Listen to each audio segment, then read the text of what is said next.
Apakah kalian tahu kalau ternyata organisasi kriminal tertua di dunia ada di Asia? Mereka adalah Yakuza. Lebih dari sekedar preman, mereka bahkan memiliki kantor sendiri. Dahulu salah satu gangster terkejam di dunia ini sangatlah ditakuti. Namun, bagaimanakah nasib mereka saat ini? Inilah fakta Yakuza di Jepang.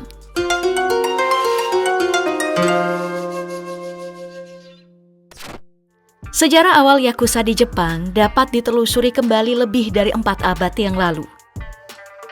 Kata Yakuza sendiri berasal dari bahasa Jepang yang merupakan gabungan dari pelafalan angka 893 yang dibaca Yatsu, Ku, San.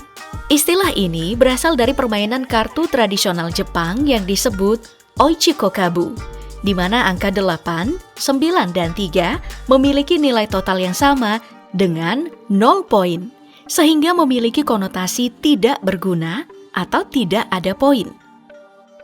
Yakuza mulai dikenal pada abad ke-17 di tengah masyarakat feodal Jepang, terutama di kalangan orang buangan atau kelompok marginal seperti bakuto atau penjudi keliling dan tekiya atau penjual keliling yang tak jarang merangkap sebagai keamanan dalam festival-festival, serta ronin atau samurai yang tidak lagi memiliki majikan.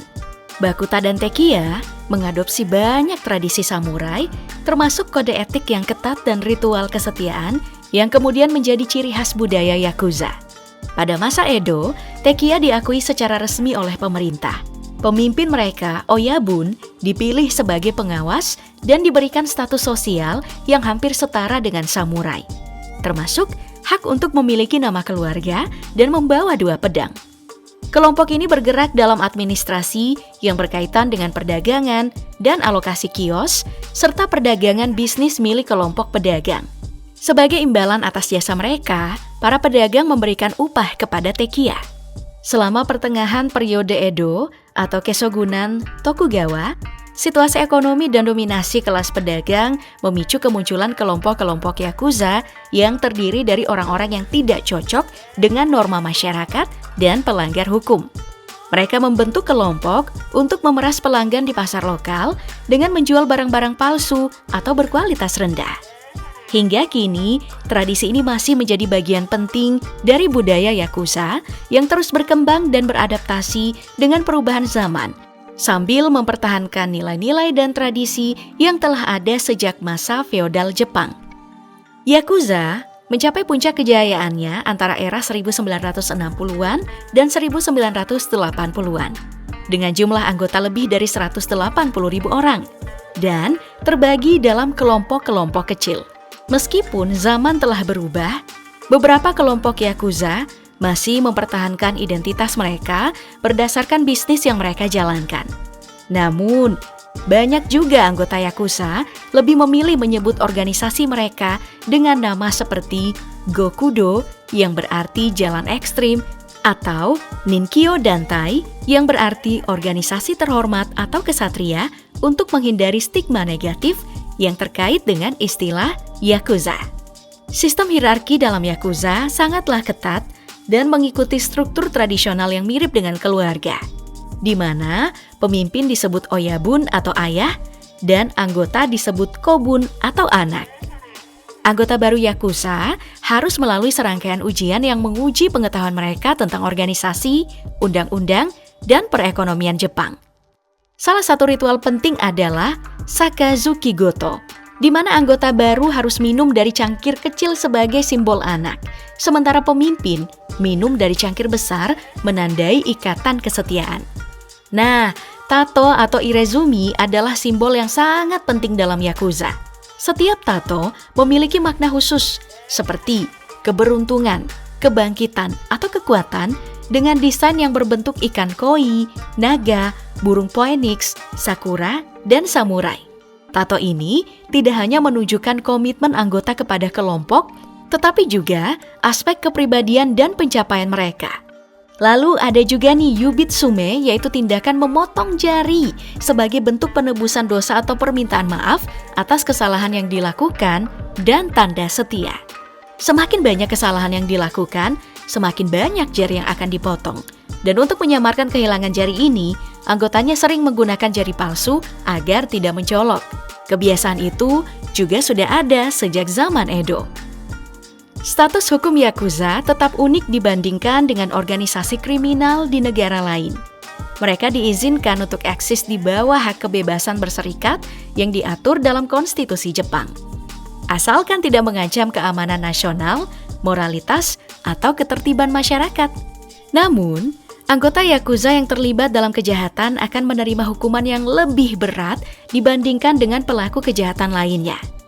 Dan ada nih salah satu ciri khas yang membedakan mafia Jepang ini dari mafia di negara lain, yaitu kecenderungan mereka untuk jarang menggunakan senjata api dan lebih jarang terlibat dalam kekerasan dibandingkan dengan kelompok-kelompok kriminal seperti kartel Amerika Latin. Alasannya karena hukumannya sangat berat. Jikapun menggunakan senjata, mereka lebih memilih senjata tajam. Yakuza biasanya menggunakan pisau saku, pisau yang sering digunakan oleh samurai, dan dalam kasus yang sangat jarang, katana. Tapi Yakuza umumnya tidak memerlukan senjata untuk melaksanakan kegiatan mereka. Karena pengaruh dan intimidasi mereka seringkali sudah cukup untuk mencapai tujuan tanpa kekerasan fisik. Selain terlibat dalam kegiatan ilegal seperti perjudian, pemerasan, dan perdagangan narkoba, Yakuza juga terlibat dalam bisnis yang sah. Mereka berinvestasi dalam sektor real estate, konstruksi, dan perdagangan saham, serta mengoperasikan perusahaan yang bergerak di bidang pengiriman tenaga kerja. Yakuza menggunakan perusahaan-perusahaan ini sebagai kedok untuk operasi mereka, untuk mencuci uang dan menyembunyikan kegiatan ilegal mereka di balik bisnis yang sah. Misalnya, mereka sering terlibat dalam mikaji merio atau pengumpulan pembayaran perlindungan dari bisnis lokal, serta penagihan utang dan pinjaman ilegal. Keberadaan mereka tidak hanya terbatas di Jepang, tetapi juga meluas ke negara-negara Asia Tenggara seperti Thailand, Filipina, dan Vietnam, serta di Korea Selatan, Tiongkok, Taiwan, dan Kepulauan Pasifik. Bahkan di Amerika Serikat, mereka dikenal beroperasi terutama di Hawaii dan juga di kota-kota seperti Los Angeles, San Francisco, Seattle, Las Vegas, dan New York City. Salah satu figur kunci dalam sejarah bisnis dan politik mereka itu adalah Yoshio Kodama, seorang pemimpin Yakuza yang dibebaskan dari penjara Sugamo pada tahun 1948 oleh otoritas militer Amerika Serikat untuk membantu menenangkan kekacauan yang disebabkan oleh ribuan geng yang saling bertarung. Kodama menggunakan kekayaannya, termasuk uang yang diperoleh dari perdagangan heroin di Tiongkok yang mereka ambil alih untuk mendanai Partai Liberal yang kemudian bergabung dengan Partai Demokrat di bawah kepemimpinan Perdana Menteri Nobusuke Kishi. Kishi yang pernah satu sel dengan Kodama. Ia juga adalah kakek dari Perdana Menteri Jepang terlama sebelum terbunuh tahun 2022 lalu, Shinzo Abe. Relasi ini menunjukkan bagaimana koneksi Yakuza telah menjalar hingga ke level tertinggi pemerintahan Jepang. Dan tak hanya satu, keterlibatan Yakuza dalam politik Jepang telah berlangsung lama dan melibatkan banyak tokoh penting. Yakuza menyukai politik yang patuh dan tetap setia, karena mereka mementingkan uang dan keuntungan finansial. Keterlibatan Yakuza dalam bisnis dan politik juga mencakup aktivitas ilegal yang sangat serius. Misalnya pada tahun 2022, Takeshi Ebisawa, seorang pemimpin Yakuza, ditangkap atas tuduhan perdagangan bahan nuklir dari Myanmar ke Iran, dengan harapan digunakan untuk membuat senjata nuklir. Operasi ini menunjukkan betapa jauh Yakuza melangkah dalam aktivitas kriminal mereka. Mulai dari perdagangan narkoba, senjata, hingga bahan nuklir. Namun pengaruh Yakuza terhadap kebijakan publik sulit diukur. Tetapi jelas bahwa mereka memainkan peran penting dalam korupsi struktural yang terjadi di masyarakat Jepang. Hubungan mereka dengan politisi dan bisnis sah memungkinkan mereka untuk mempengaruhi regulasi dan kebijakan publik demi keuntungan mereka sendiri.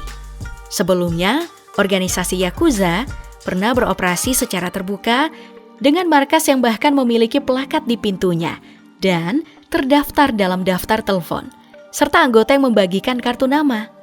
Namun, dalam 3 dekade terakhir, pemerintah Jepang telah memperketat pengawasan dan penegakan hukum yang menyebabkan Yakuza menjadi lebih tersembunyi. Yap, meskipun Yakuza tidak pernah secara resmi dianggap ilegal di Jepang, namun Undang-Undang Anti-Boryokudan yang menargetkan kegiatan kriminal mereka telah membuat aktivitas mereka semakin sulit dan memaksa mereka untuk beroperasi dengan lebih tertutup. Hal ini pun menyebabkan jumlah anggota Yakuza mengalami penurunan drastis. Meskipun begitu, Yakuza masih memainkan peran penting dalam berbagai aspek masyarakat Jepang.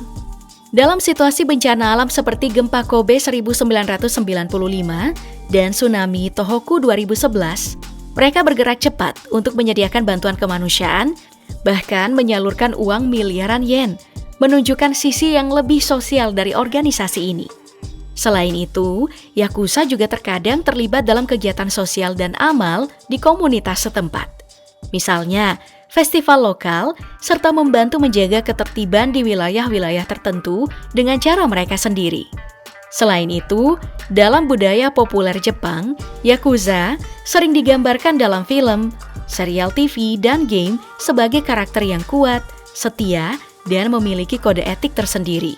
Meskipun citra mereka sering romantis di media, kenyataannya Yakuza tetap menjadi kekuatan besar dalam dunia kriminal yang terus beradaptasi dengan perubahan zaman dan regulasi. Misalnya, belakangan ini mereka telah mengalihkan fokus pendanaan mereka ke penipuan yang disebut tokushusagi, yang terutama menargetkan para lansia untuk menipu mereka agar mendapatkan uang dalam jumlah besar. Nah, secara keseluruhan meskipun Yakuza menghadapi tekanan yang meningkat dari otoritas dan perubahan sosial, keberadaan dan pengaruh mereka tetap kuat, dan sepertinya tidak akan pernah bisa benar-benar hilang.